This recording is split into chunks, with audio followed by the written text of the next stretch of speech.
Welcome to Total Apex Sports. This is the fourth and goal. I'm Andrew with our guests and writers for Total Apex Bets and Fantasy, Lawson and Brandon. Here to cover the divisional round of the playoffs, and then also going to touch on some early season fantasy football redraft, along with the actual NFL draft that's coming in like 2 to 3 months, basically.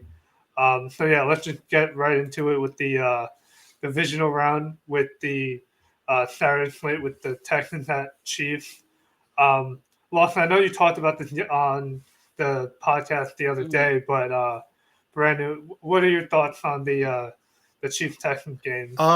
If Houston comes out the way they did against the Chargers, this game's gonna be down the wire. Patty Mahomes wins it at the end. Now, if they don't come out like they did against Los Angeles, I think Chiefs by 10. I just think the Chiefs are well rested. Andy Reid off a bye. I think they'll have plenty of the schemes to Yeah, try to chip the two edges for Houston and Anderson and Hunter. I just think by the looks of it, I think we'll still have like probably a Nico Collins good game. I think Collins might have a good game this weekend. Um, just because if McDuffie's not on him, I just don't see who else can cover him for Kansas City right now. Um, I think Trav is in playoff mode. I think Trav will eat the middle of the field in this game for the Chiefs.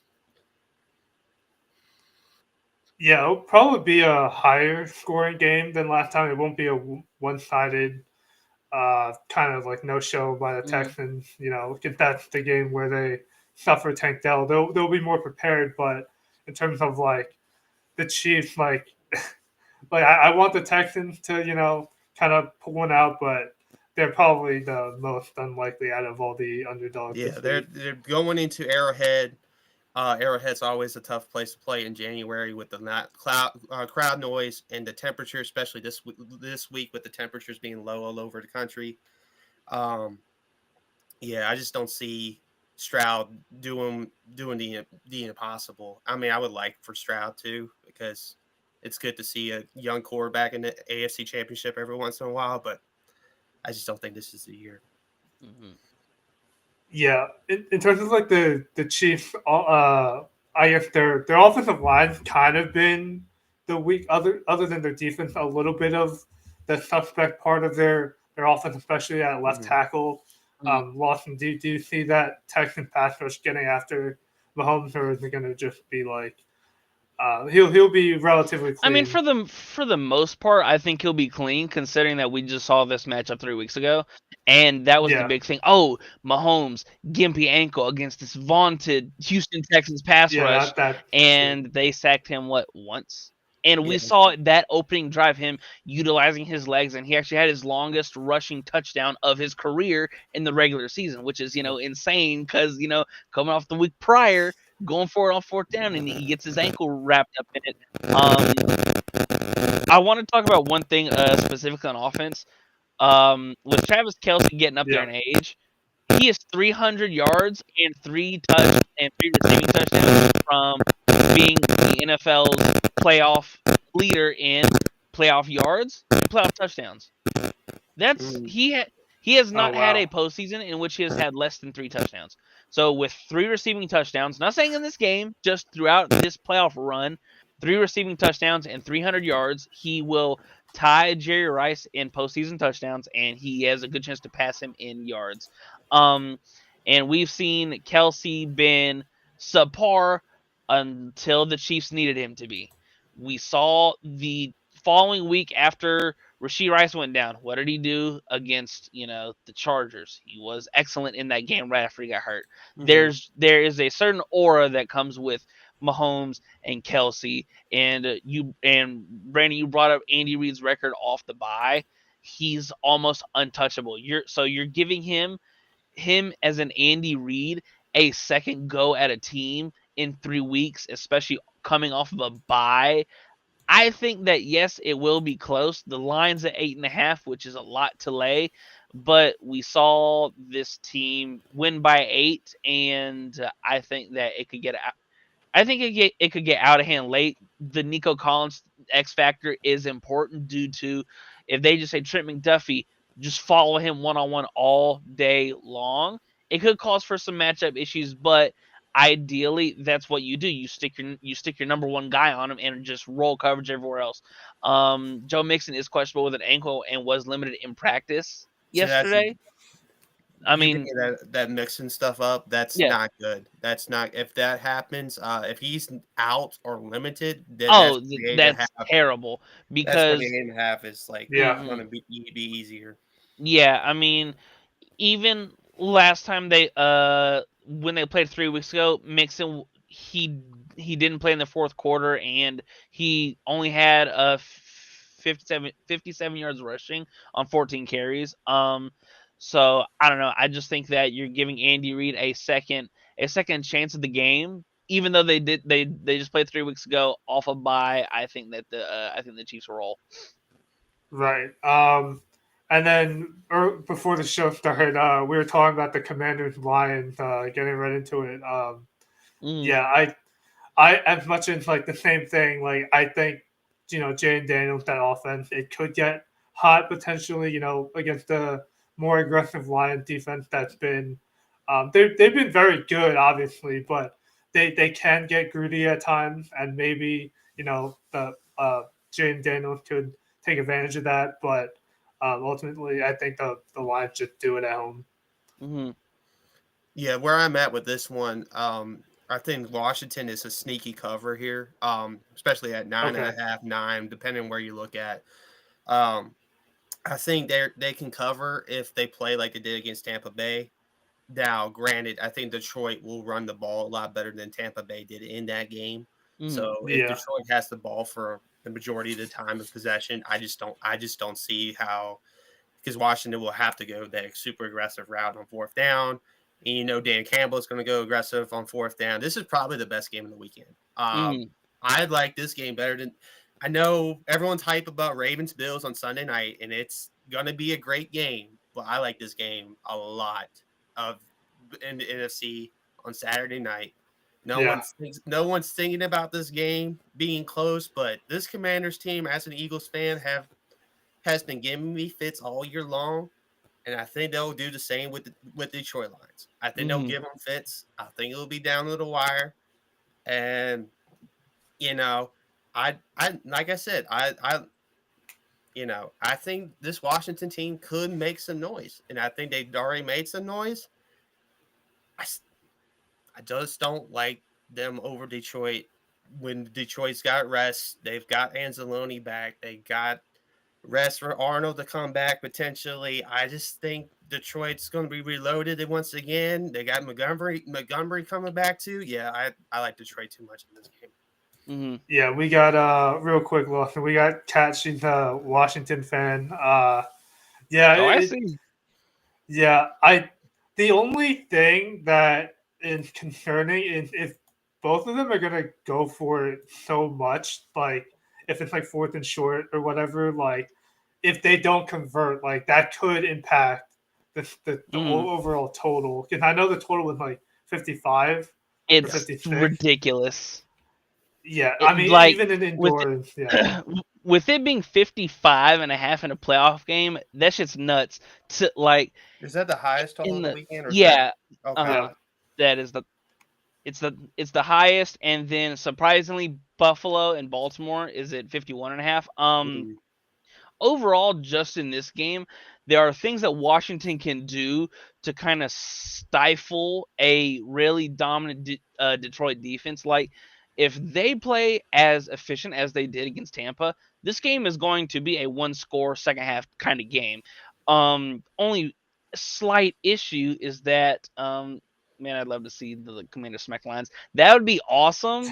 The only thing is there's so much in a rookie quarterback, Yeah. and he can only play great for so long. And they have overcame his lack of experience before. The second time around against the Eagles, in which they were with 5 turnovers, I think it was 5, and they Five. still found Five. they still found a way to win. I just think Detroit's just a different animal. Like coming off of their bye, Getting Montgomery back, the vibes are great. I hope you eat poo. That's messed up. Uh, I just think Detroit's the well-oiled machine in the NFC outside of Philly, but there's nothing to be ashamed for if the Commanders come out here and lose this game. You tip your cap and say we had a hell of a season and there's a great foundation to build on.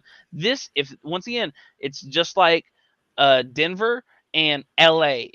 The first year under this new head coach, and it's the fact that if this is the worst team you guys are going to have, there's so much to build on. Jaden Daniels looks like one of the next ones. You have your number one receiver, and you have an above average defense with not many household names other than Bobby Wagner, who's getting up there in age.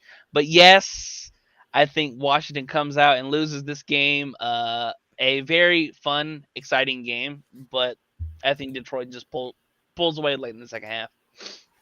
I also think like the coordinator thing is kind of a big deal for both teams. More so, obviously, the Lions, Aaron Glenn and um, Ben Johnson are both rumored to probably get head coaching jobs. So, Yeah. I mean, if like this is kind of it for the Lions. Like last year, Ben Johnson came back. He denied all the team interviews and things like that, but it just seems like that's not going to happen this time around. And Yeah, I have there's too many good openings for either team. I mean, for either coordinator. Mm-hmm. Yeah, and I think Cliff stays one more year. I don't think he just heads off like right after the first good season. For But everybody yeah, that, oh, I'm sorry. no, it's all right.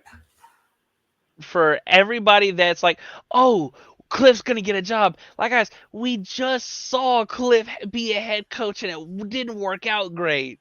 So it's like for some people, they're just meant to be coordinators, and there's nothing wrong with it. Like, would I be surprised if Aaron Glenn and or Ben Johnson go be a head coach somewhere and it flops, and then they end up being another really good offensive coordinator somewhere else? No, it wouldn't shock me. Due to look at what Cliff Kingsbury has done. Like Yeah, really, really below average head coach, and now he's a fantastic coordinator for one of the best offenses in the NFL. yeah. I would say for like the coordinator to head coach, like give it like a year with the new system because like Mm-hmm. I mean Bobby Slowick didn't capitalize on this, but maybe it's a good thing he didn't because uh you know the Texans offensive scheme kind of regressed for various reasons Yeah. this year. I mean, ultimately, I think it might be better if like I'm going to stay in Houston this year again. I think ultimately it is going to be better for the team itself. But yeah, let's get Mm-hmm. to Brandon's Eagles and Rams game. Also, with the Ravens Bills, the snow's probably going to be a big factor with both Mm-hmm. these games. Brandon, how do you see your Eagles faring? Well, as we were talking about before the show, the line's at 6.5, depending on where you look at it. The Eagles should cover in the snow. If this game with the snow favors Philly with the run game, favors Philly with the physicality, favors Philly even with Jalen Hurts' run game, and sometimes he can throw the ball a little bit in the snow too.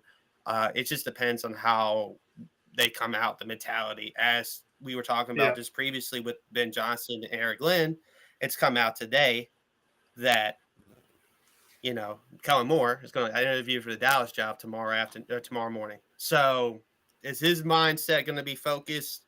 I hope it is. I don't want another Super Bowl 57 situation with Gannon. I don't.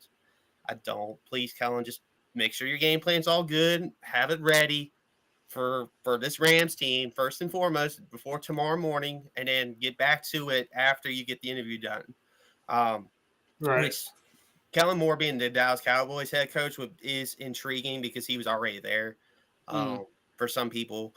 But I just, it would suck for us having to lose in their offensive coordinator. Now, Vic is not going to be gone. Vic's going to stay. But losing in their offensive coordinator in the last 3 years in a row, like Steichen goes to Indianapolis.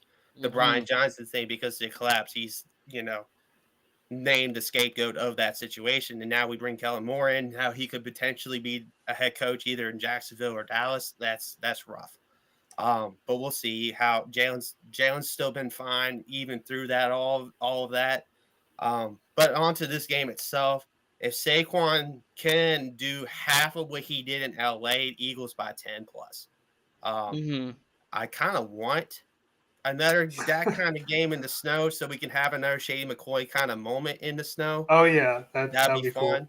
That'd be fun. But if he gets 150 and or a touchdown on the ground, and Jalen can get some pass yards going in the offense in the snow, Mhm. there's no way the Rams can keep up in the snow. I just don't see, especially this young defensive line, Fisk and Verse were both from Florida Mhm. State alums.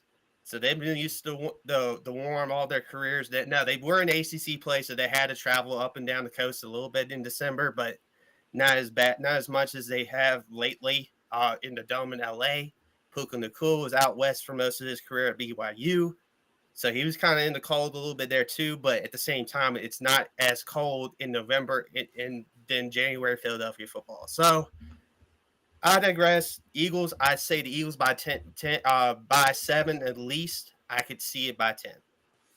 Yeah, I mean we've kind of seen this Rams team like go into Philly before. Not this past year, but just with the same guys, Kyron and Puka. Like I I just don't like the Eagles defense. I feel like it would take like a major collapse for this to be a close game. I feel like, Yeah. especially with the weather as well. But Mhm. yeah, we had a comment real quick.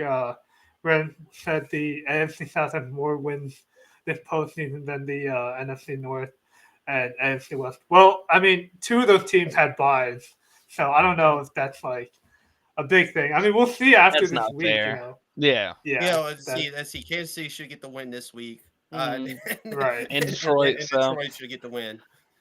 But Yeah. to go We'll off have of some, yeah. another interesting thing about Matt Stafford playing in the snow. Stafford in the snow / rain.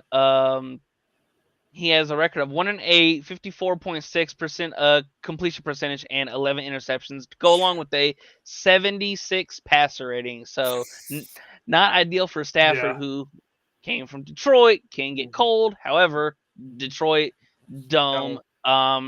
Yeah. I think just to piggyback off of everything that Brandon said, this has Philly blowout written all over it.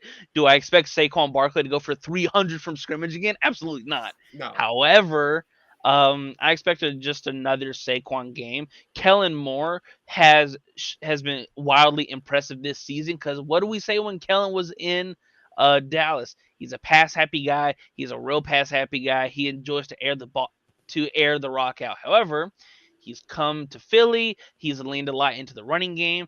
They have arguably the best offensive line in the NFL. They have one of, if not the best running back in the NFL. They have really leaned into being a physical team. Now, AJ Brown is listed as questionable with the knee injury. He didn't practice on Wednesday, but what do we know? Practice today. AJ Brown's gonna play.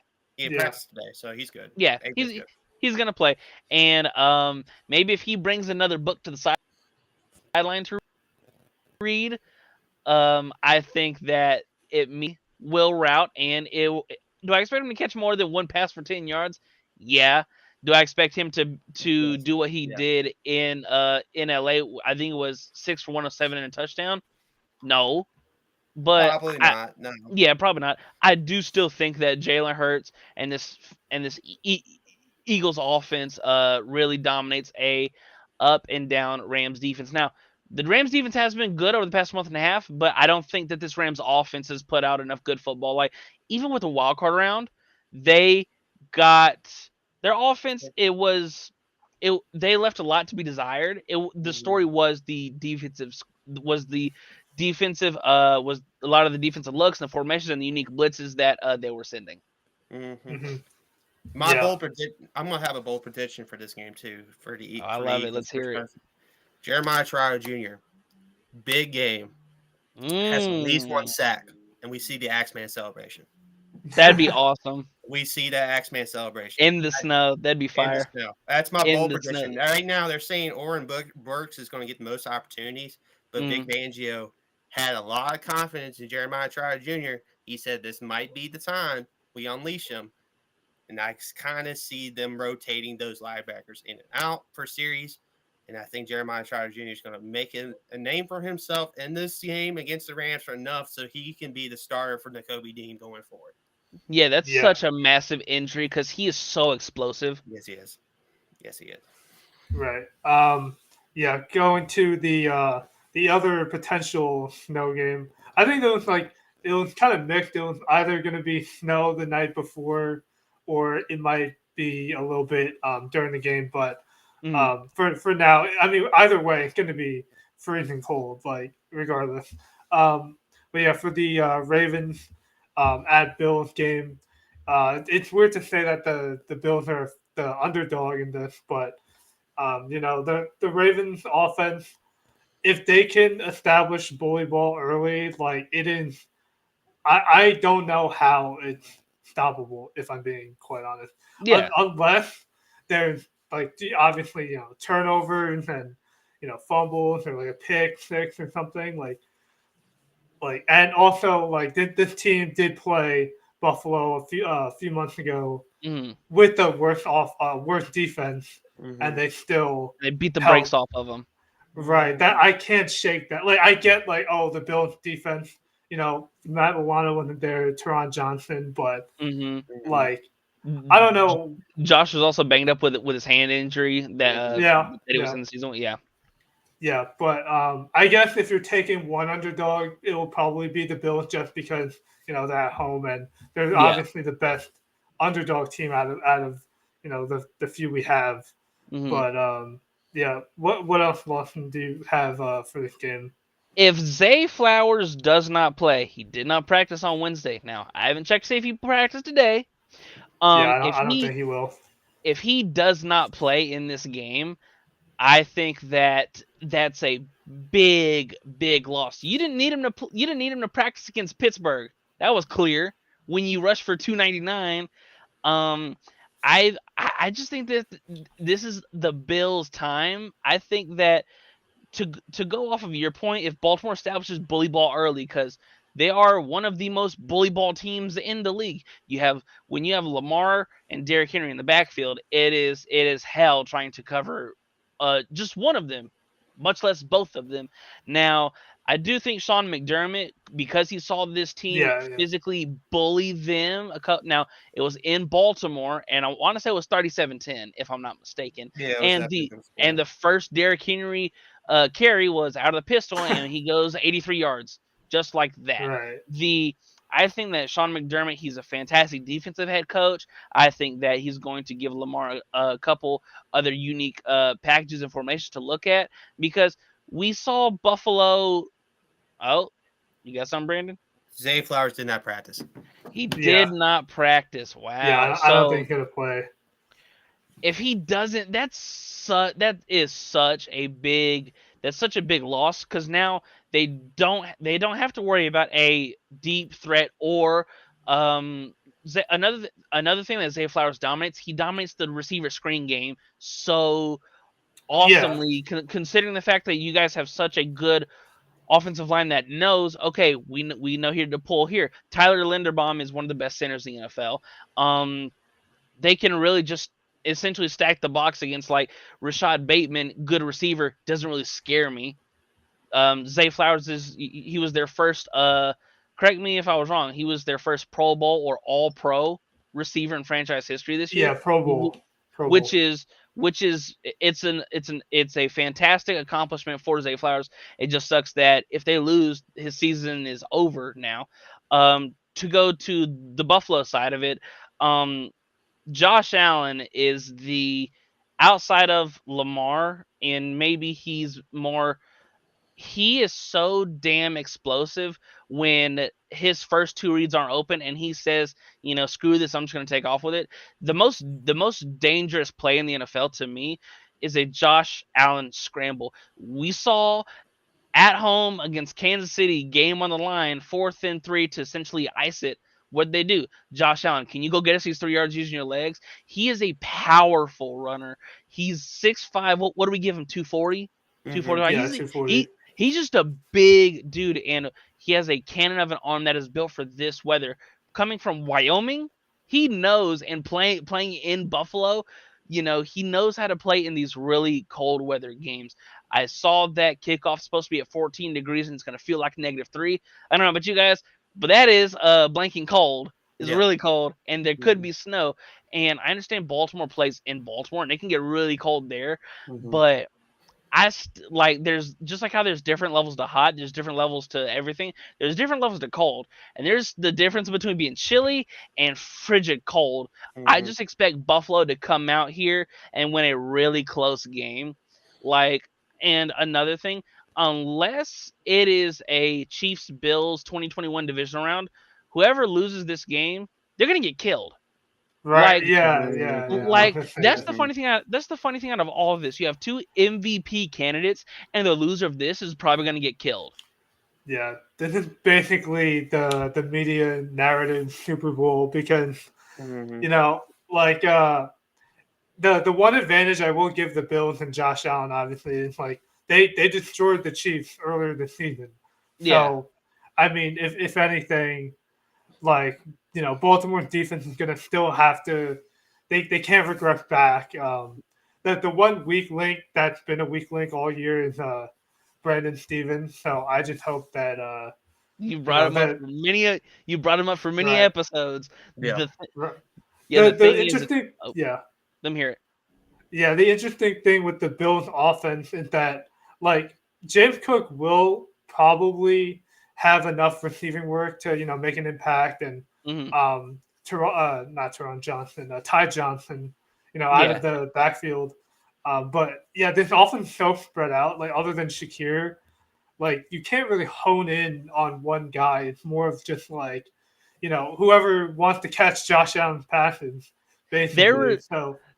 Their receiving core is a group effort. It's not just a volume catch guy. If there is a volume catch guy, it might mess around and be Ty Johnson, even though, Khalil Shakir is one of the best slot receivers in the NFL. He's awesome. Yeah. He's excellent. Really, really good footwork, solid hands, and another thing, in that 37-10 route that Baltimore did, Shakir got hurt in that game and rolled his ankle. Yeah. And another key matchup for me, Buffalo gave up the least sacks this year. Yeah. I think they gave up 14 all year long. This is the best offensive line that Josh has had, going up against a Ravens defense that was second in the league in sacks with 54 in the regular season. That to me, because if Josh is going to have time, and if it ends up being a pass happy game on both sides, I think that this is Josh's time. I think that, and once again, it's going to suck when one of these two quarterbacks they're going to get crucified come Monday morning all over the sports news, because is Josh Allen just always going to be second or third fiddle to Lamar or Mahomes? Or if Lamar loses and he plays, good but not up to the Lamar Jackson regular season standards, it's Lamar once again can't get it done in the playoffs. It's like, well, these are your top 3 dogs in the these are 2 of your top 3 dogs in the AFC with the Bills and the Ravens. So it sucks that one of these teams has to lose. Yeah. Yeah. For me, I'll go in a little bit on this game too. I think for me, it comes down to whether or not the coverage of the Ravens secondary, like Andrew brought up with Stevens and Wiggins and Humphrey, can cover these receivers long enough just in case Josh does the scramble drill, because he's probably the best quarterback left that does scramble drill in these playoffs. Because if you can contain Allen from the run threat, he's got the cannon to throw it. We saw it last week. Throw it backside over the middle of the field. Dog, it's golden arm.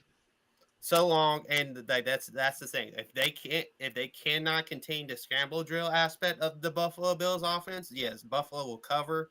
Buffalo will pull off the underdog upset, as we have laid out. They're the underdog in this game, and I think Vegas had that because of the earlier matchup. A lot of the time, the betting sees a previous matchup being played out. In the rematch, they like, oh, let's tilt it to the team that won the game. Now, at the same time, it's 1.5 because we know what Buffalo is. And the Buffalo Bills, if they come out and play like the Buffalo Bills, yes, this game will be within 1.5 points. It will come down to, and also an interesting point too, if it does come down to kicker, who you trust? Do you trust Tyler Bass, who was missed wide right last year in the divisional round, or do you trust Justin Tucker? Now, historically, you're going to go Justin Justin Tucker. However, for the past 3 years, from distance, he's been a little shaky. So that's another interesting point to bring up, Right. because we know both of these kickers are really good, despite how much I've seen Bills fans like crucify Tyler Bass and kind of shit on him for missing wide right last year. But he hit, what was it, a 61-yarder for the win against Miami this year. Yeah. So we've seen him over the course of his career hit big kicks, especially from distance in Buffalo, which Buffalo is a tough place to kick. Yes, it is. Yeah. So yeah, the last two Mhm. things I wanted to mention for the Bills, they basically this will definitely be a way closer game than obviously their blowout last time. And then in terms of like their receiving their receivers, like yeah, it's gonna be tough to hone in on obviously one guy in coverage, but obviously if the pass rush can't get home, because it's been pretty good this year, but there have been times like against the Chiefs, like week one. I mean I guess that's week one, but early on, they couldn't get Mahomes enough. But yeah, the last point would be for the Ravens offense. I think Lamar might keep some of those handoffs early, like they did against Pittsburgh, to see if the Bills adjust, and then just let Derek go through. Like that could be a thing. Yeah. And then and then I've seen Todd Monken interviewing for a few head coaching jobs, so that always sucks. There's the Ravens had a huge coordinator losses last year, and then they're potentially, regardless of what happens, they could lose Monken this year. That's kind of upsetting, but yeah, I mean, I would still.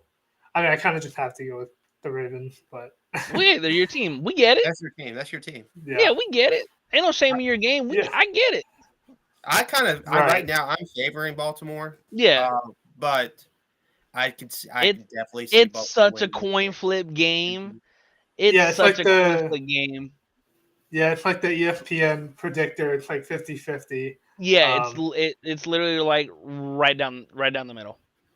Yeah. Before we get into some fantasy football talk, early for redraft next year, got a shout out Total Apex Media on X. Used to be TikTok, but that's kind of gonna get canned on Sunday.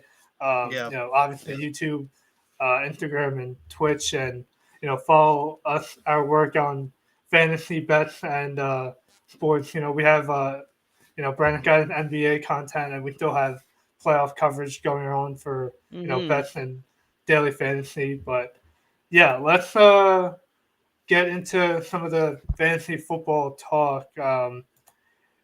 In terms of, I guess Lawson, you can go first with this. In terms of like consensus number one, if you had the top pick right now, who would you take? Because I think it does come down to this might be it's going to come down to probably Barkley or Chase. Oh, okay. Literally, this is one of the most easiest things. It's. I mean, I don't know how it's anyone other than Saquon, unless you believe that Jamar can go out and potentially win a second Triple Crown. Thing is, it's like both of them had such good seasons, and it's at the end of the day, you can't go wrong. You cannot go wrong with either one. No. Both are the number one weapons for their team. Lane Johnson's getting up there in age. I assume he's going to come back. Yeah, he's coming back. I think he said he's got 2 to 3 years left, like last year, I think. So he's still coming back for Yeah, this more. and that Philly offensive line is awesome. And once again, if they wanted to boost it up again, because their right guard is solid, they're not because Landon Dickerson's on the left side, if I'm not mistaken. Yeah, Landon's So on the left side. yeah, so it's like even if they wanted to go in the draft and just quadruple down on offensive line again, we know what Philly does when it comes to drafting and developing offensive linemen. I think it's Saquon, and I'm not really going to think too much into it, but I'm interested to see what Brandon says, considering the Eagles are his team and Saquon's his guy. So, do you need to ask, like Nick no, Saban?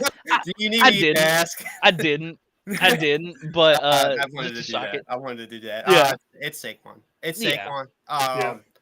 I was like, oh, I've been like with my buddies. No, it's Chase. It's Chase. It's Jamar. Jamar doing this, doing that. Like he's like Triple Crown winner. I'm like no, it's Saquon Barkley. His fantasy success this year is more easily to replicate than Jamar because Jamar has to rely on Joe Burrow staying healthy.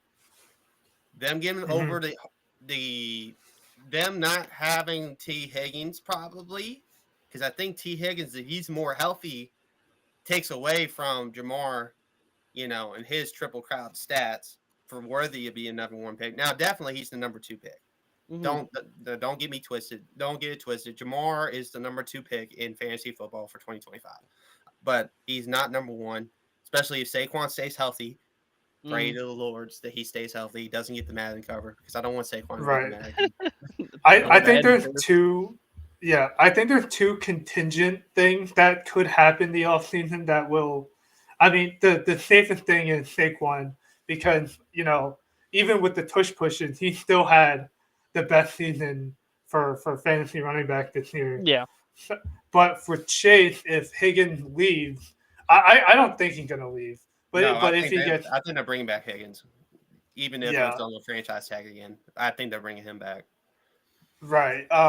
So sometimes some of his production might be dependent on whether Higgins is in the lineup or not.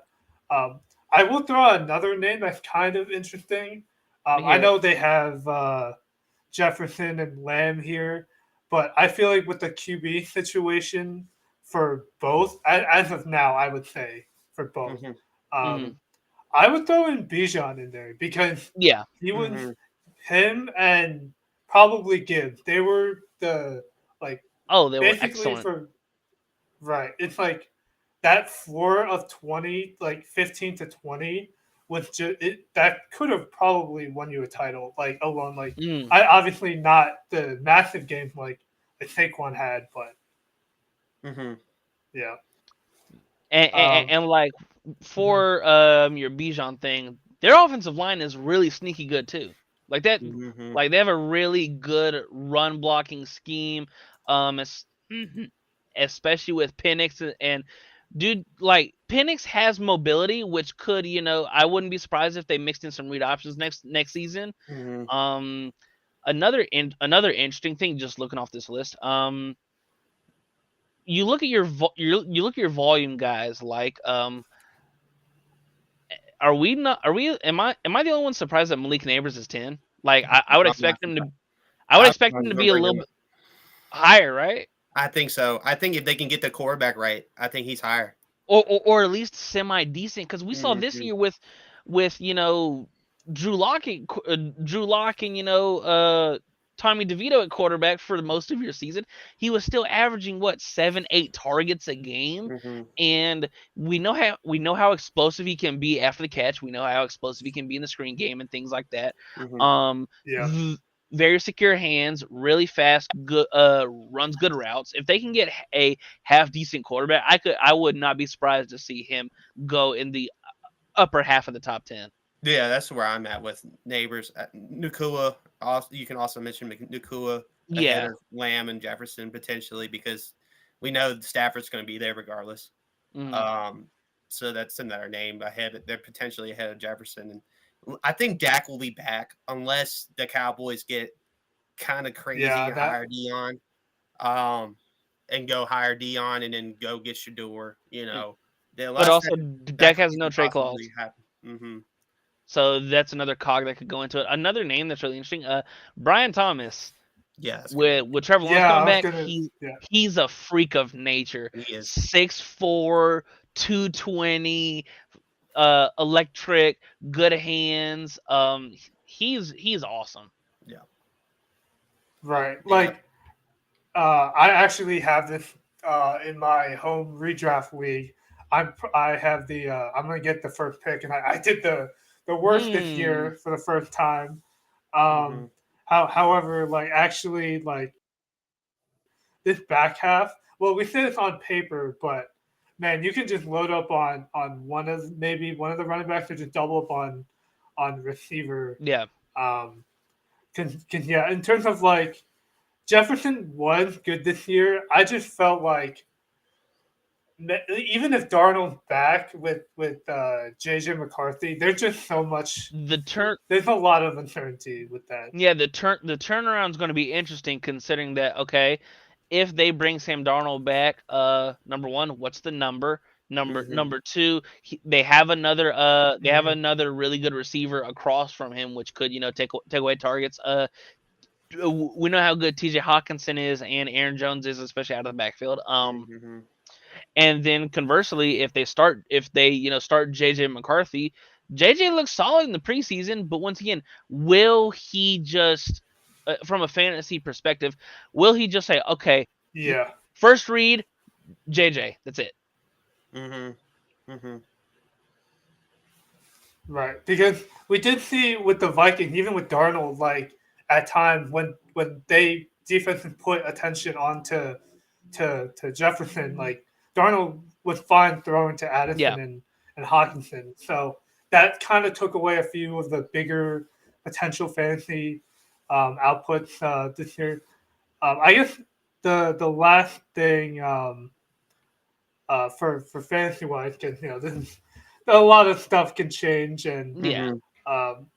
I am interested to see in terms of like guys like Derrick Henry or like Bucky you know Irving, who had a really good season. Mm-hmm. An X factor that I saw at 17, Tyreek Hill. If he gets moved, interesting. Mm-hmm. Yeah. if it would be a crazy ass scenario if he were to go back to Kansas City, Oh I God, could see him going from 17, shooting straight back up due yeah, to the to top 10. Oh Yeah. yeah. we've seen it before, and yes you lose a little bit of your wheels when you get a little older. However, he's the exception. Yeah. His game breaking speed is Right. electric. No, I Right. just don't think Miami would do that. I don't think they would send him to Kansas. Absolutely not. But I'm saying, considering all the quotes at the end of the year, Yeah. that hey, basically, I'm out. Like Yeah. that's basically what he did. So he cannot come back to that locker room, right? Well, I think they talked about it. I think I heard a report. They were talking, and he was just saying it emotional in the moment. I think so. Well, Apparently this is what early speculation. yeah. Their relationship's okay, but I don't know with the locker room. That's what you're going to bring With up. I don't think the locker room is going to be when the best. emotions are high, decision making is low. So he made that's a bad decision to make when football is the most team sport out of all your four major sports and other sports all around the world. Like every position is dependent upon somebody else. And another name I would have higher. Jason. I saw that no. I was going to. I mean, I like AJ. I think AJ's are at the right spot for AJ at 14. I was going to say Terry McLaurin in the tier 4. I think it is tier 3, around the late 30s. Yeah, him higher. He's come on as McDaniel's go-to guy. Mm-hmm. So McLaurin, I think McLaurin is going to be a good fantasy option in 25. Yeah, like I don't even see like unless like Cliff Kingsbury leaves or something drastic happens to their depth chart where they bring in like another bigger name receiver like when they threw in the red zone, like Jaden was just looking to McLaurin basically. Yeah.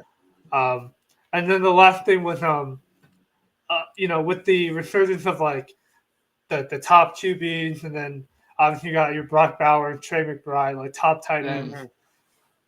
I mean, things could change with draft strategy, 100%. but it's going to be real tempting to want to take them like maybe round 3, Mhm. depending on how many people are in your league. What do you think about that? I mean, I went quarterback with my second pick in my league. I Oh, was all over Josh Allen's hype train. It's right. it just like you said, it all depends on your draft strategy and where you value your positions. Where do you value floors? Because for Josh Allen, the majority of his floor was low to mid 20s. So Yeah. it's like, where can you be okay with drafting a position where the floor is serviceable enough for you and your team? Mhm. Like a guy like Lamar, he was excellent all year long. However, with Derrick Henry in the backfield, scoring wise, his volume's not going to be there from a fantasy perspective. Um, like Josh and Lamar are 100% just 1A, 1B, whichever one you like, for just based off what they can do in the running game. And then for tight end, it's pick your poison. Do you Yeah. want Brock or do you want Trey? They're both awesome for their offenses. They one thing about Trey is Bro doesn't score. That's Yeah. the I mean, obviously I think it'll Or change one next touchdown. year, but next year it'll probably change, but it's like those are two of the very few volume threat catching tight ends or receiving Mhm. tight ends in the NFL. Mhm. Right. I will say the people that did pair Lamar and Derek, I mean, they Oh, probably they did cashed pretty out. well. I don't know if they would have. Yeah, I don't know if they would have won the league per se, because there were times where Lamar would only get 20, and then Derek would pop off, Or or vice versa. Derek would have a yeah. Um, I guess also, I mean, that goes with like Jalen Hurts and Mhm. Saquon, but I feel like for some reason I feel like they don't take away from each other, because Jalen Hurts just takes The touchdowns. Saquon's Just yeah, takes the yeah. touchdown. So Yeah. that's it. And yeah, the one combination I did try last year and I kind of got burned by it was the Kyler Murray McBride thing. Mhm. Like, McBride was great, but man, Kyler No, Kyler was not let me that out down last year. in a few spots. Something curious Yeah. though, and Well, real quick. you got it, Yeah. Andrew? Yeah. No, you're good. I know we're gonna get into the draft here in a little bit, but could there be someone in the draft that we expect the hype around, like Marvin Harrison Jr.? Because Marvin Harrison Jr. was projected, top 3 pick, going crazy. If I got a name, if he goes to the team, I think he's going to, that we could see hype in fantasy. Ashton Genty, if he goes to the Cowboys. That would be Okay. fun. The hype would be there for sure. Yeah, the fantasy hype will be there Yeah. for sure, because they had Rico Dowdle hit 1,000 yards late in the season. Rico was a decent fantasy option, but he wasn't like the best fantasy option out there running back. Imagine you get a talent like Ashton Genty in that room, and It he would takes be over and then just shoots up the draft boards. Obviously, Travis Hunter plays receiver more than he does DB. That's another Marvin Harrison like height train is Travis Hunter. But if he plays DB more than receiver, then obviously not. As we're getting into it. Yeah. Well, before you start, I have a interesting question. So if Travis Hunter is gonna play probably mostly corner, yeah. Mhm. would if you draft him but for some receiver, if you draft him in fantasy, should you just also try to get that defense that he's on? I mean, technically, if he gets the pick, like that's It wouldn't be a that might be it don't wouldn't want. be a bad play, but I don't think Yeah. we It'd be interesting how they score Travis Hunter. that's what I was about to get into, because we haven't seen, like, fantasy wasn't a thing when Dion was doing it both ways. It wasn't a thing in college when Hines Ward was doing it both ways. Like, how would he get? That's a good question. How are they going to score it? Because I expect him to play mostly DB and like some slot receiver. Oh Yeah, yeah, for sure. Because I think he's a better corner than he is receiver. 100%. His ball in the air anticipation is excellent. Mhm. Great footwork, good enough speed. He's not a burner, but he's he's a killer as a corner. Yeah. So yeah, we're gonna talk about the NFL draft a bit, just like probably like the top 10 picks or so. Mm. But yeah, I mean, obviously starting off like in terms of the Titans, uh, I guess it depends on which quarterback they get. Obviously, that will depend on like how highly they get drafted in fantasy because obviously Ward is more mobile than Shedeur Sanders. But yeah, Brendan, you had a take on I think a podcast or two ago about Ward.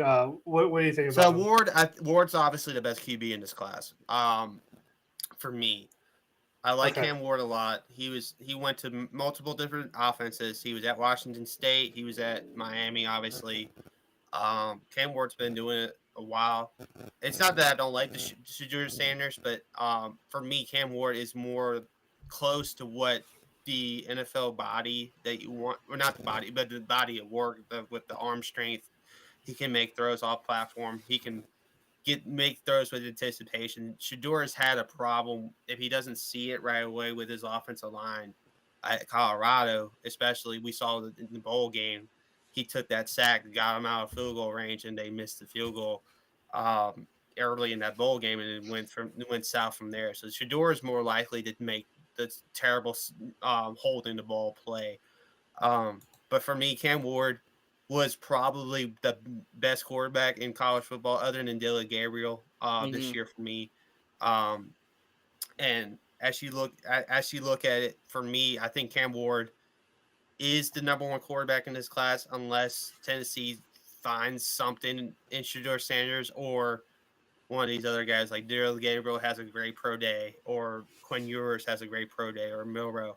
I just right now, early before we get into the workouts and the pro days and all that stuff, Cam Ward is by far the best quarterback in this QB draft class. It's still a weaker. It's not last year. It's not a couple years before that. This is I think I compare this one to 2022 with Pickett and Willis more so than last year.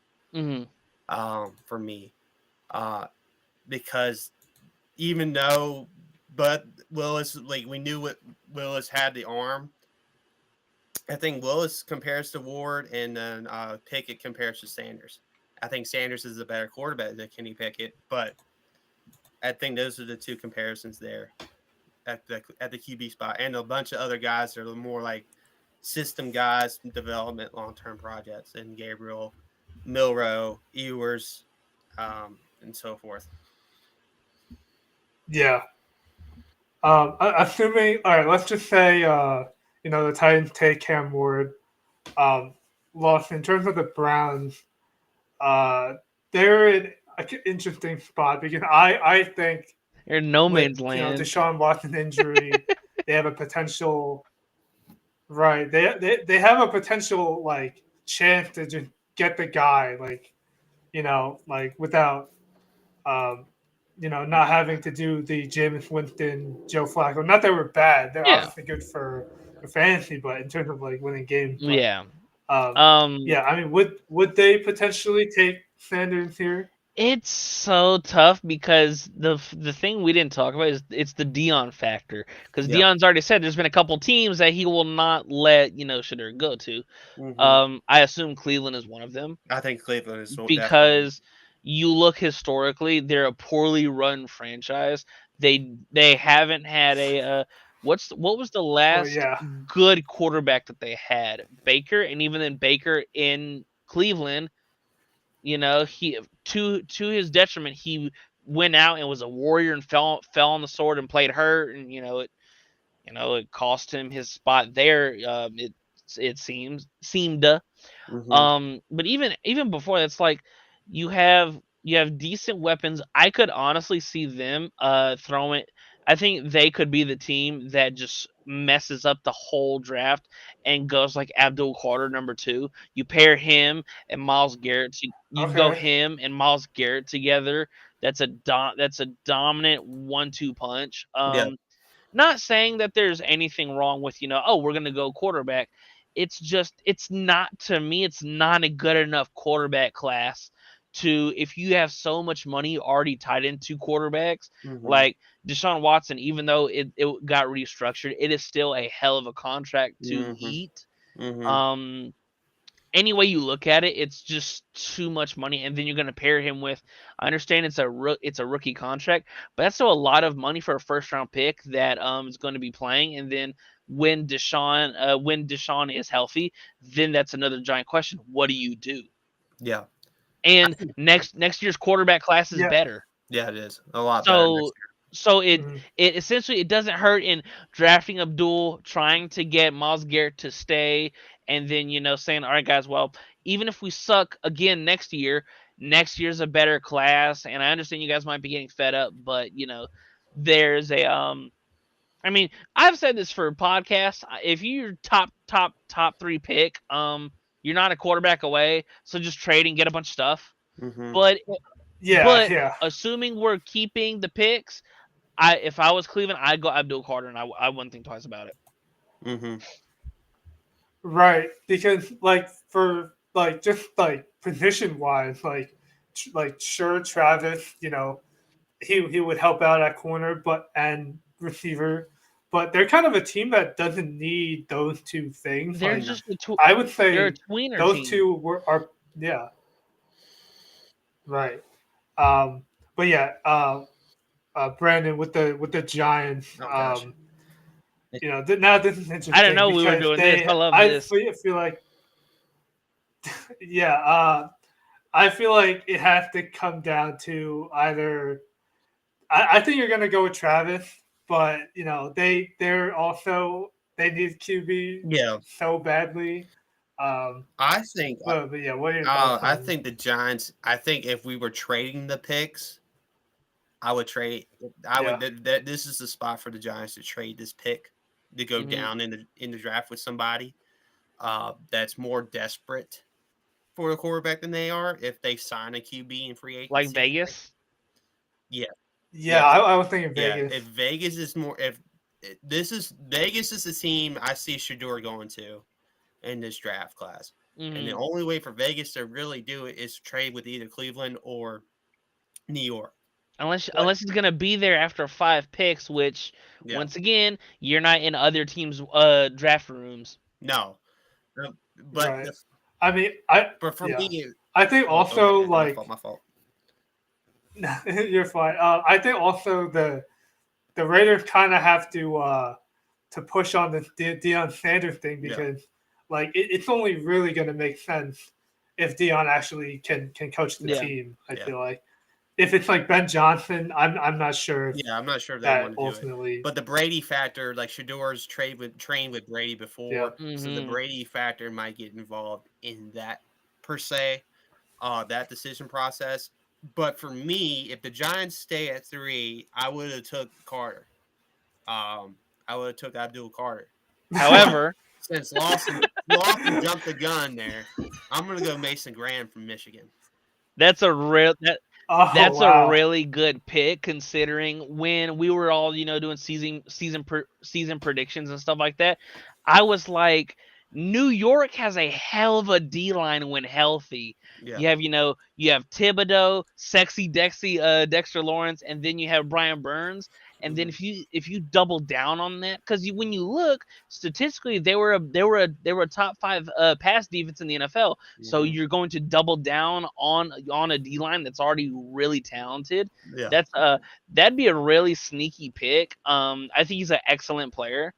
Yeah. At 3 though, okay, well you kind of put me in a bind here, because I mean New England's not going defensive line due to who's you know who is Drake May throwing to. Mhm. with Travis Hunter sitting there at 4, it would be really easy to go. See, the thing is, if Travis falls, which once again we're probably gonna look like idiots, and he's gonna go number 1. Probably he'll probably go to Tennessee, but But Yeah, I don't know how well this is gonna age. it's not. But it's fine. It'll Right. probably age like milk, but it's fine. it's fine. If Travis goes there, pairing him with Christian Gonzalez would be excellent. That'd be a really nice 1-2 punch. So to leave Travis there to go to Jacksonville, I think New England. I think they go McMillan. McMillan, he's a big body. He's a down the field threat. Wow. Run solid routes. You pair Drake May with his number 1 receiver. Wow. So now I'm on the Dusty train. Dusty's right where I think they go Hunter at 4. But that's a train. 100%. I'm just once again hypotheticals. We're doing this for goofs. I'm sure. Oh yeah. Yeah, 100%. However, I'm sure this will not be the last one we do. No, it won't be. No, I think we'll so do one you before Aaron. No.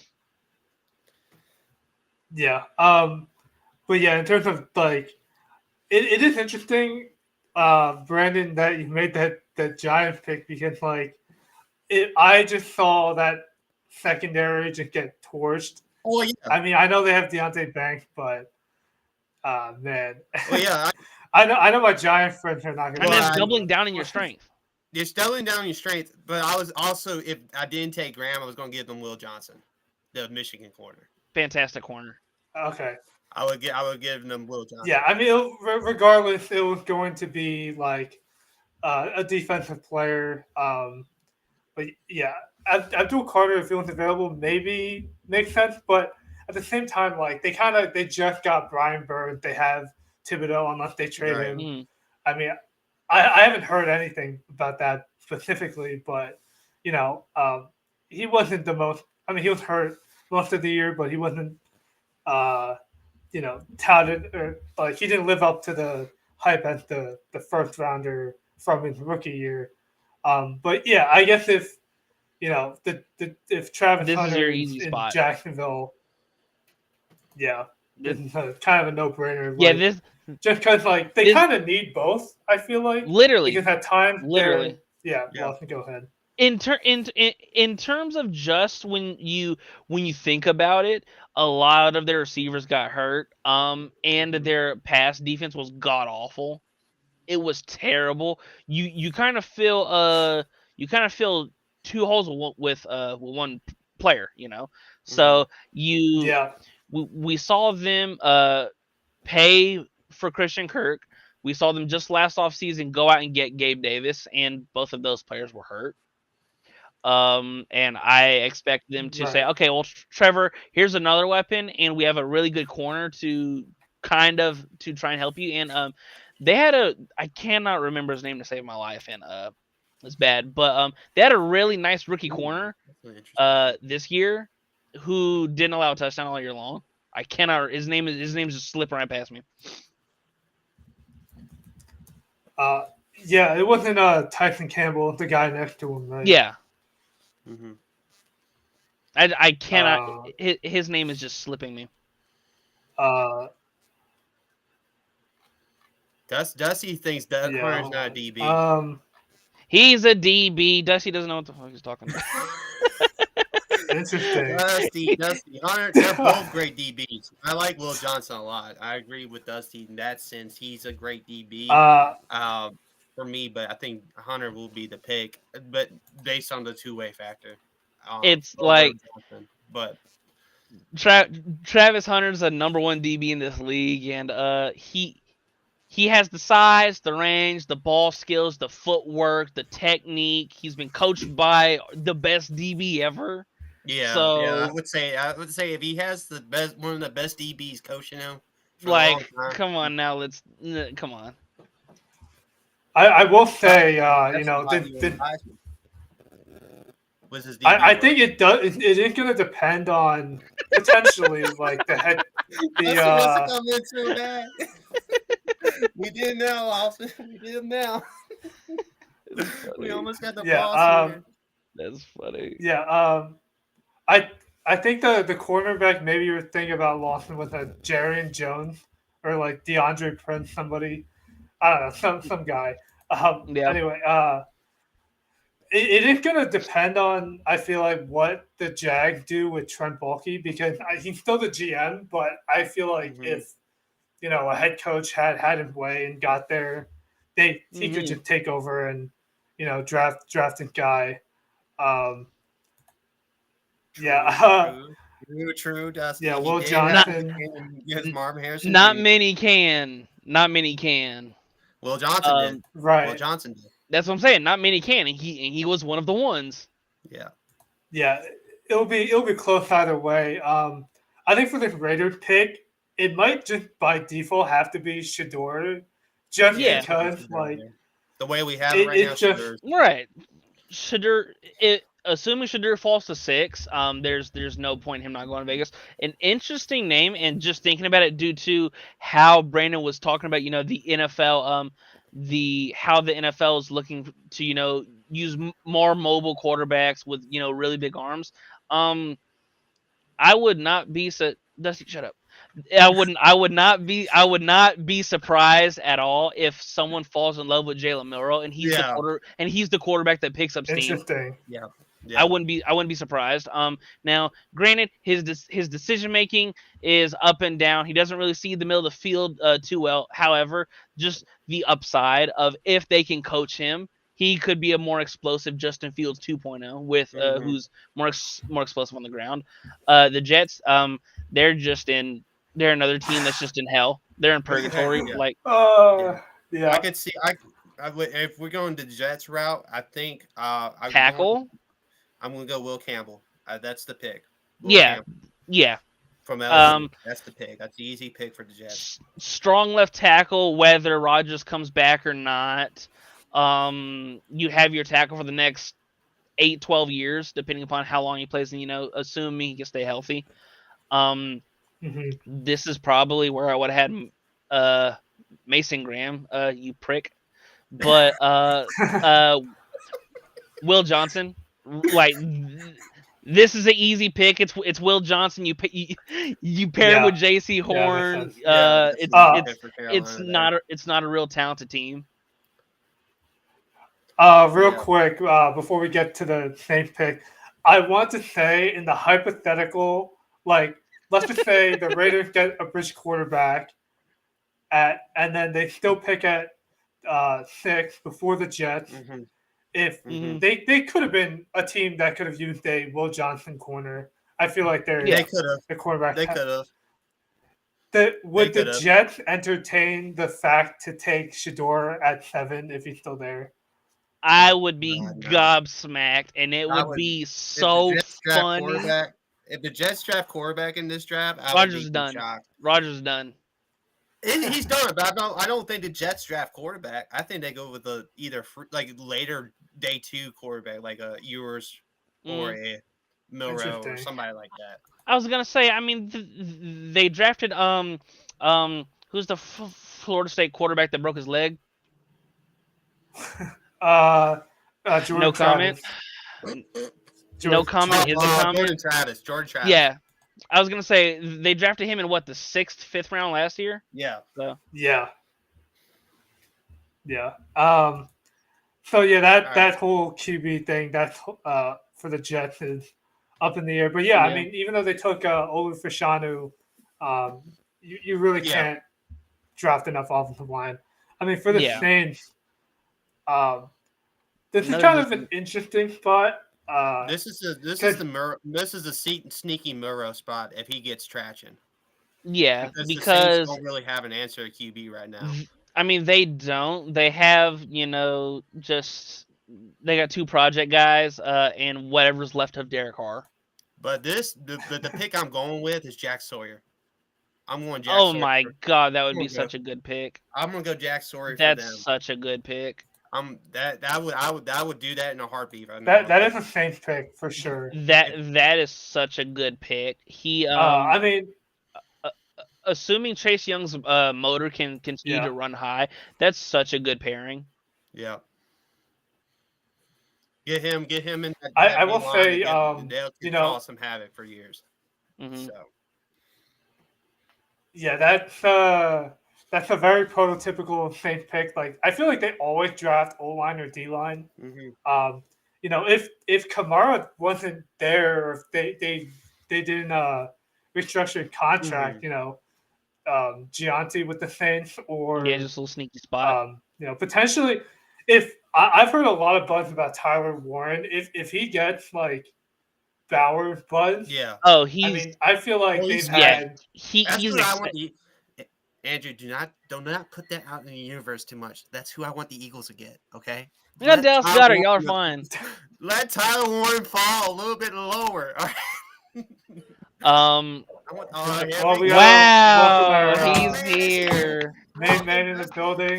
About damn time. It It was about damn time. Yeah. Now you can come in here and start stroking the egos. Oh, legend. What's going on, Dusty? What's up? We're waiting. We got the mic on. It better be on. All right, Oh, so There it is. here's the problem. I mean, you were talking smack about Travis Hunter going that high. I'm just curious. I want you to defend how you feel that at number five, you've got Travis Hunter. Dude, it would. Two birds, one stone. He's not going past 5. He's not going past 5. Going past 5. You think he's going past 5, Dusty? You think he's like late or mid? Stop the cap. I just want to hear where your position is. Yeah, like what? I would not be surprised if he goes number 1. Yeah, I would not be surprised if Tennessee drafts him at 1. Like you could if Tennessee trades, they could get a Travis Hunter haul worth of stuff. Because yes, we've seen in theory guys play both ways before, but to this extent, he's been excellent in college. And coming from someone who didn't think he should have won the Heisman. Yeah. So let me ask you guys this. Do you believe that if Deion makes the jump to the NFL, obviously he is going to go to a team that he believes in, which is Dallas. Or Vegas. Or Vegas with the Tom Brady effect, okay? Full motion.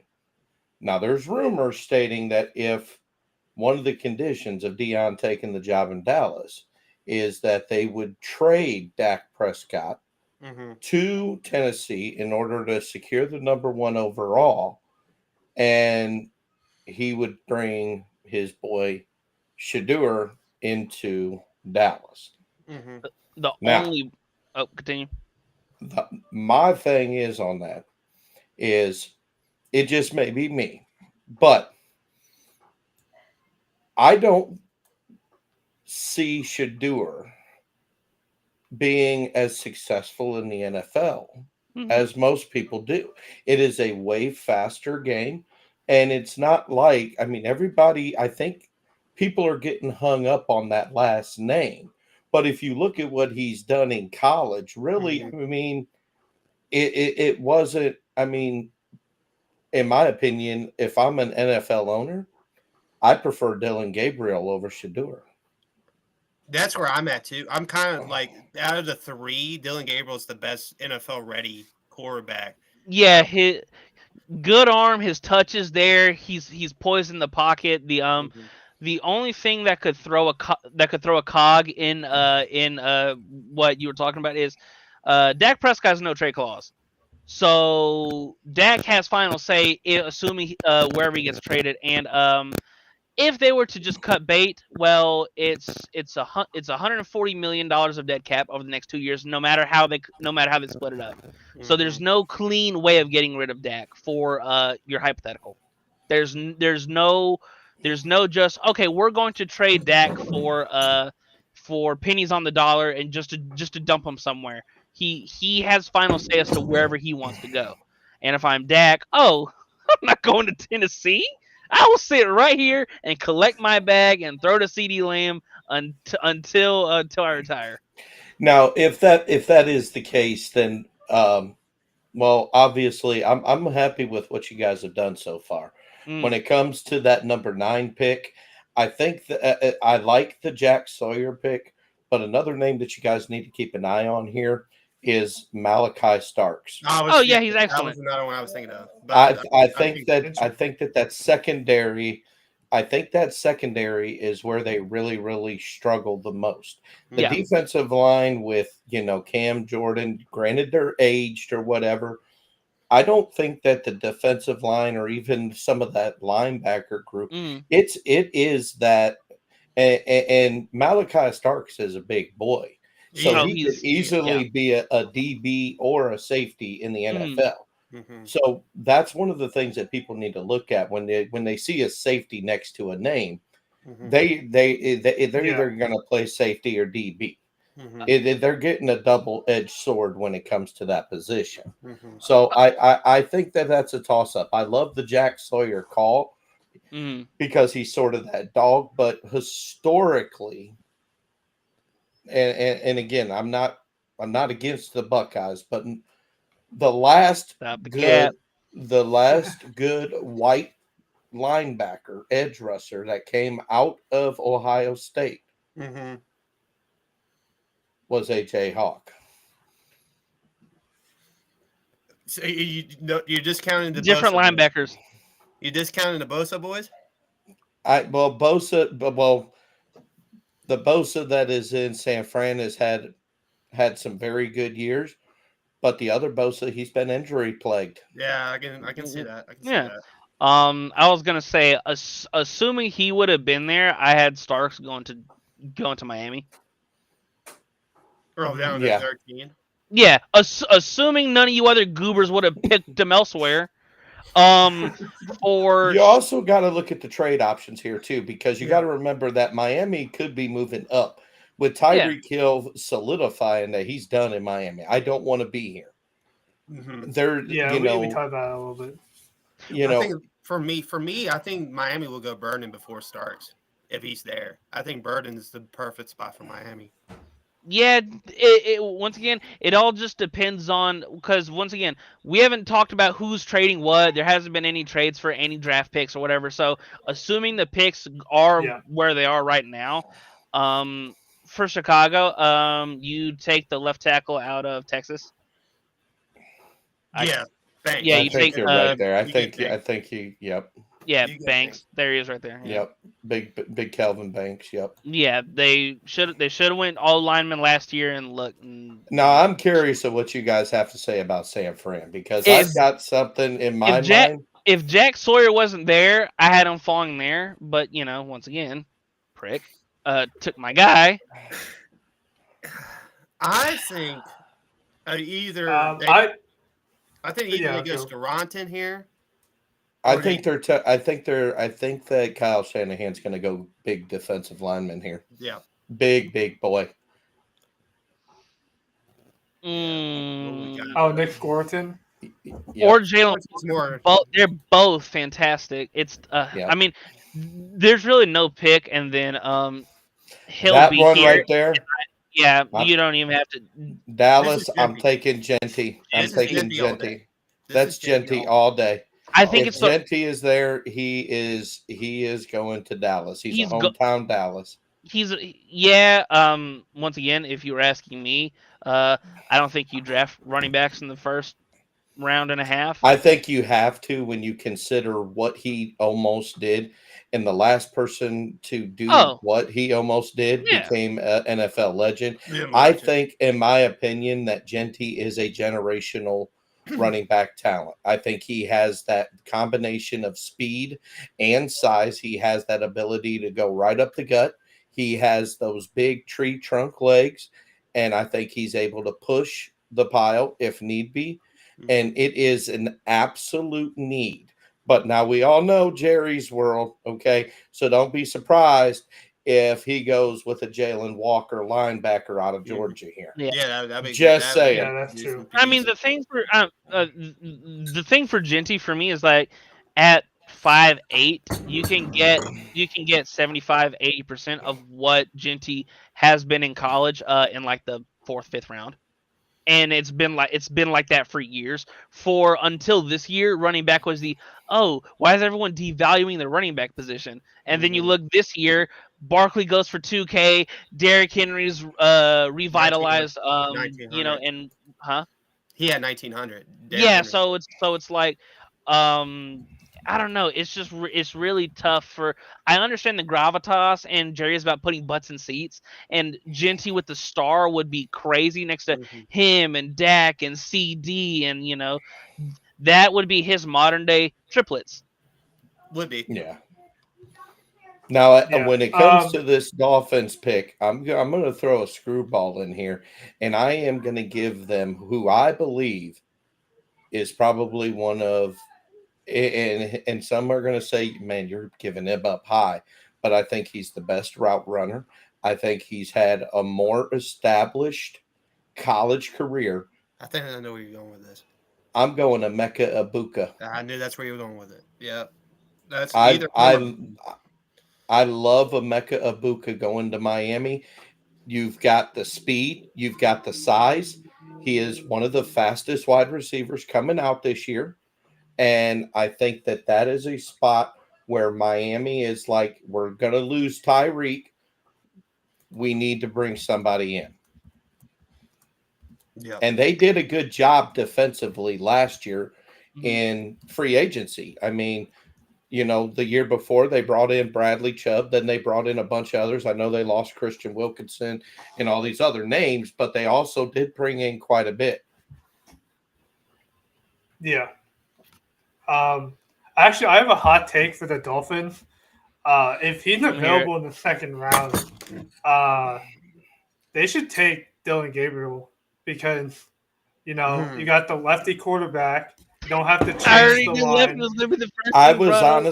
I was honestly looking, because he's an Alabama boy, I was looking at them possibly taking Jalen Milroe in the 2nd. Okay. I think Jalen Milroe escapes. I think Jalen Milroe escapes the 1st round. He's got a lot of issues, but when you look at his raw talent, he has a lot of developmental traits that he could be honed into, because the honest to ceiling God, is there 100%. Yes, but I don't think it's a day one come in this league, waste a 1st round draft pick. No, that ain't gonna happen. No, that just ain't gonna happen. It'll be the Jalen Hurts thing, like top midway through the 2nd of a day 2 pick for Indy. I'm leaning towards a defensive Tyler Warren. player. Yep, I think this is a Tyler Warren. Hurts is still there. No, I don't. I know. I gotta find the Colts defense needs help.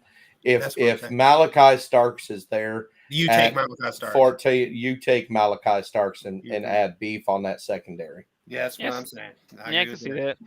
Here's an interesting one. I mean, Jalen Walker 1-1. Jalen Walker 1-1. They were last in sacks. They need edge. Yeah. I think that this would be an interesting place for Benjamin Morrison, a defensive back that that is an area that is not really needed in Atlanta right now. The other one that I'm looking at is, I don't know why, but I don't think Atlanta believes in Kyle Pitts. And I could see them. Oh, I actually low-key was thinking about that. I think that Tyler Warren going in there, because he's a more of a NFL prototypical style, tight end. Mm-hmm. And I think that could be an option. The other one that I really, really like here, and you guys are going to get mad at me, I love Josh Simmons on that offensive line. You're fulfilling a need. That offensive line had some tackle issues. And the Falcons quarterbacks were getting sacked left and right all year. I think that Josh Simmons here, but I'll leave this one up to you guys. Yeah, this It's is Mikael interesting. Williams or Jalen Walker to me. Like they're Yeah. you want to talk about a position of need? You gotta get edge. They need someone on the edge. Like Yeah. you saw them give up a draft pick for 78-year-old Matthew Judon, and he didn't really do much of anything. So it's like this is Right. it's the easy. I like Mikael Williams over Jalen Walker, but you can't go on with either of them. Either of them are gonna they played in Georgia. Yeah. It's a kind of a Georgia 1-to-1 pick. If I'm sitting there at Arizona, I'm not even wasting no time. I'm taking Kenneth Grant out of Michigan. Yeah. The best defensive lineman, big size. I think you've got Okay. something there. Yeah. That's just it's Yeah. too good. I This think the area other here, option was go ahead. Go ahead, I was Andrew. gonna say maybe offensive line. Yeah, because With Kyler Murray, but I don't know because they they've got did try to reinforce it the last 2 years. So Now with but the yeah, what do you guys Bengals, think for the This is Bengals? the Ben Morrison pick for me, Dusty. What do you think about that? What? This is the Ben Morrison pick. I don't know. I'm torn on this one because if Tyler Warren is there, I think you pair Tyler Warren with Jamar Chase and you give Burrow a big body tight end. Oh, I mean, he's got Gesicki. But Gesicki's on the latter part of his career. I get that. Yeah, but he's still nice. Yes, he is. And but like I said, the other one that I like here is if Luther Burden is there. Oh, okay. You tripling down at receiver. Well, I'm just saying. You're going to have to win 45-44. But that's why I like Ben Morrison for them, Dusty, because they need secondary help.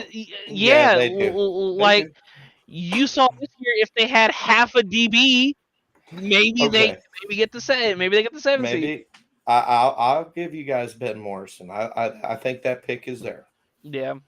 I think if that is a solid in the second round, they do need that other receiver because Jermaine Burton, like I think like he might be like cut from the team soon. Yeah, I don't know if you heard of his legal lawsuit stuff. That's weird. Yeah, it's not good. Seattle, this is interior lineman all day long. This is interior line. Interior line is interior line. The amount of times that I saw Geno Smith get destroyed up the middle, and I got some Seahawks fans, and they're calling me after the game, bro. We need offensive linemen or interior defensive linemen. That is the biggest issue. So I'm going center. I'm going best available. Josh Simmons, though he is a tackle, I can see them taking Josh Williams and making him a guard. He is the best at that position. He's on the O-line, and we've seen this all the time in the NFL. Get a tackle, and you can do because if you're sitting there as the Seahawks management and you've got your pick between Simmons and Alabama, come on now. I mean, you're looking at a big boy here. What's his size? He's got to be over 300. He's over 300 pounds. But I mean, you're telling me you're either going to leave Josh Simmons for I think the best guard was Alabama's. Tate Ratledge is fantastic out of Georgia. Or Tyler Booker. Yeah, I don't believe in the Tyler Booker play because look at what the Alabama quarterbacks did this year. I mean, they got roasted by Vanderbilt. Come on now. Yeah, I'm just saying. It was at Vanderbilt. It was a weird game. However, I just think this is interior offensive lineman all day long. So I like the Tate Ratledge pick. Yeah. I do. I think that would. I can see that. really good hands, Yeah. low center of gravity, good in the passing game. Doesn't really get And another thing, just to go off of what we saw in college, that Georgia offense fell off a cliff when he got hurt. And we can go ahead and fill in 19 because if this is the way that this pans out, you could put Jalen Walker right there with the Bucks. That's going to be the pick for. I mean, they need linebacker help bad. And if Jalen Walker's available, I don't see them. I mean, they've got K-Dot and they've got a good wide. The offense was not the issue, with Tampa Bay. Yeah. I mean, in the secondary, they do need a corner as well. I don't know, I know that they need cornerback help, but at this point, I don't think there's any DBs that are worthy of a first round pick at this point. No. Yeah. So that's my thought process. Yeah, that makes sense. Yeah. And then I think to finish off, well actually, you know what, we'll get to Lawson Steelers.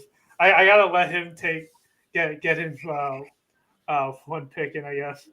I was gonna say for Denver, they could go Luther Burden or Tyler Warren because the amount of pass catchers that didn't help out Bo Nix. I was gonna say I like Tyler Warren here. You pair Bo Nix, who was exceptional this year, with another big body, sure-handed pass catcher. His catch radius is second to none. He has sure hands, runs good routes, blocks well enough, and we know Sean Payton can utilize the hell out of some tight ends. Look at him and Jimmy Graham. Yeah. That's true. Tyler Warren. It's Tyler Warren for Denver. Yeah, but based on how we have it. Lawson, I've got some thoughts. Luther Burden 21 because Ibuka got took up. Luther Burden at 21 because Dusty wanted to be rude and take my guy. But listen, I get it. Listen, there's a reason why I want him so bad because he's so damn good. But yeah. Luther Burden at 21, need a receiver. I think we'll re-sign. We'll re-sign Justin Fields and go with there and add wide receiver depth to a wide receiving core that was not good most of last year. Yep. We could talk about it a little bit. Yeah.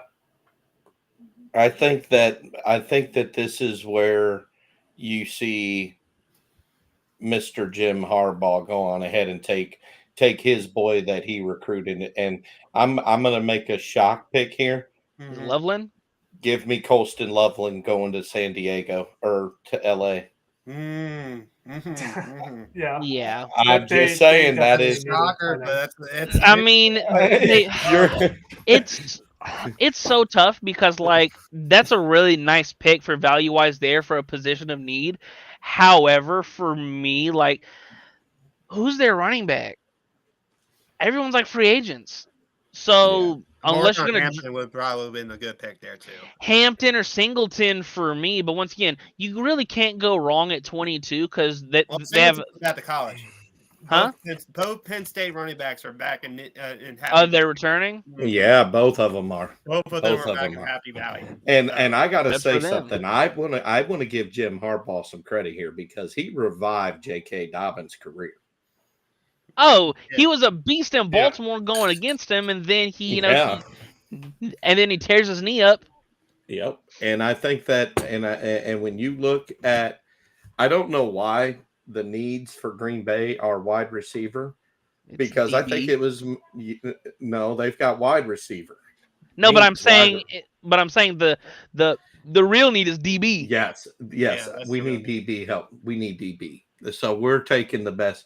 If I'm Green Bay as a Packers fan, I'm taking the best DB. I actually love the Jody Barron out of Texas. I think that he is. Barron. I think that he is a Lambeau guy. He just locked down Jeremiah Smith in that game. Yes, he did. He just locked him down. He's the best, and Jeremiah Smith by far probably right now the best receiver in college football. So. Yes, I think Barron is the one there, and I'm going to give a shout out to my boy, Greg. Greg Greg. Sidbeck. I love you guys. Minnesota. I love them Minnesota. getting their hands on Omarion Hampton. Yes. Yeah. The boy out of North Carolina. I love that pick. You've got, there's been, I know you guys were talking about this in yesterday's show. Darnold is not going to be a Viking next year. No. If they get rid of JJ McCarthy, they got rid of, in my opinion, the best quarterback in last year's draft. That's just hands down. Everybody, well, he didn't even throw the ball. When you are smart at quarterback and you've got a running game, you don't need to throw the ball. But when he did throw the ball, you look at his completion percentages, he was pinpoint accurate. Now you're giving him Justin Jefferson. I know, and they brought in Danny Dimes for backup. So I just feel like this is where you keep Aaron Jones another year. You sign him to a 1 year. You let him groom Omarion Hampton. And you put a veteran in front of him to help him. And Hampton has the size and the speed to really help. I mean, Minnesota needs a running back here. To finish it off, I'll let Brandon, you can talk about like a potential player or team need for your Eagles, and then we can call it. They have one. So with the board as it is right now, I think we go with a future project in one of the tackles for Lane Johnson. I think that's what we do here. Either a Corley from Oregon Simmons. or Simmons. I don't think Simmons will get down that far. I can honestly see Rams. I think the Rams will snag him up at 24. Yeah, I agree with that. I just don't. I think for me, obviously, Eagles will grab somebody with Lane Johnson as their mentor for years to come. I think that's definitely the play in the first round. If Tyler Warren does not sneakily go down there, now that's a dream pick for me because we can have Dallas Goedert, Tyler Warren tight end duo along with the weapons we got. Shoot, I'll take that all day. But the practical pick is either getting Lane Johnson's future replacement, like we did for Cam Jurgens and Kelsey, or we get an edge. We get an edge rusher. I think that there's a lot of moves that we're not. I mean, this is why they call it a mock draft, people. It's so early. It is so early. We don't really know. I mean, if you just think about, I mean, it isn't even Super Bowl time yet. Natty hasn't even been played yet. Exactly. And we're already talking about this, but I think that it needs to be noted that the Patriots brought in their head coach, the one that they wanted from Jump Street. Yeah. I think they took a chance with Gerard Mayo because of money. But I think Mike Vrabel was that guy from day one. And I think with Mike Vrabel already being in New England for most of those Super Bowls, I will not be surprised to see the Patriots load up this year. And they will that's and then you've got the discrepancy with I personally, you guys can call me crazy, but I just have this gut feeling that Mark McCarthy left the Cowboys because he wants to go back to that NFC North. He's got the Bears sitting there. He's got the Bears sitting there, and he's got an all-star offense. He's got it. Caleb Williams. You've got DeAndre Swift. You've got all these other offensive weapons. You've got Cole Kmet. You've got Jalen Johnson on the defensive side. You've got all these names. And if I'm Mike McCarthy, I'm like, I made the playoffs with CD and Dak. CD and Dak. And Micah Parsons. Now was the number 2 seed. Yes. And now, granted, he got the doors blown off of him, but that's not here nor there. He did his job in the regular season to get there. Hey, I just got a question for you. How much longer are the Rooney family going to keep Shut the Tomlin? door! Shut the door! Shut the door! Shut He the door! ain't won a damn playoff game in 8 I already years. know what you can have. Shut that door! Shut that! Yeah, we might have to. We might have to. Eight end the show years. Burn there. that ship down. 8 Burn that years. question down. I Hey, mean, Yeah. he'll last be time- here. the last time the Steelers won a playoff game, We my didn't daughter even was score a born. touchdown. We didn't even score a touchdown. I We kicked 6 field goals. I get you. Last time the Steelers won a playoff I'm game, just Antonio saying. Brown was a sane, decent human being. I think Bro was a Big beast. Ben was there. Big Ben was still there. yeah, Ben Yeah. was there. We had the killer bees. I get you, but yeah, it's that is a topic that we do not have enough time for the rest of this show for me to go in. I can guarantee you that. But on a Yeah. lighter note, make sure that everybody that's listening at home, you guys go check out Total Apex. We are a full servicing media company. Mm-hmm. We cover gaming, entertainment, we cover news and politics, we cover sports, bets, fantasy, anything that tickles your fancy, we've got it for you. Now, make sure that you guys continue to hit that subscribe button as we start to really rev up our live production starting here within the next week and a half. Total Apex will be going live 3 times to 4 times a day. So make sure you smash that like button. Make sure you hit the subscribe and tune in because we will take time to answer your questions. Yep, and that'll do it. Lawson and Brandon, where can they, find your work, and what are you guys working on for this weekend?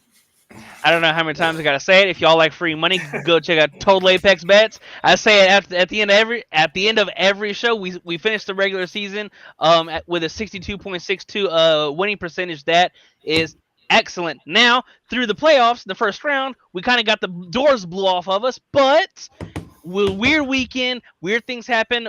We have all the divisional round matchups are already up, and I'm excited to bounce back and have have a 4-0 week in the divisional round. Yeah, For me, obviously, Total Apex Fantasy is where I will be at for the most part. Try to dabble in some more in sports and stuff like that too. And obviously, high school basketball last night had a game. It was a good game, really good game last night. Close to on the wire, girls basketball. Best 2 teams in my area, in the district. Buffalo Gap survived by 1 point. So it was a really good game. That will be going on. And we had a little that snowstorm in the area last week, kind of halted that. We got makeup games. It'll be a good time. District play is going on, and I'll be doing that as well. For the Harrisburg paper. And then obviously, this weekend I got the Eagles DFS for the Rams game coming out, and then the quarterback DFS for all the games. That I'm working on that currently right now. So looking forward to that. Yeah, and Dusty, if you wanted to close it off. Finish us off, boss man. Finish us off. All right. From all of us here at Total Apex, thank you for joining us this evening. Make sure you guys tune in tomorrow for another great show. Make sure you guys pay attention on social media as we will start announcing our live times. So then that way we can make sure to get you in and give you the advice to help put some cash in your pockets. But for Dusty, Lawson, Andrew, and Brandon Ellis,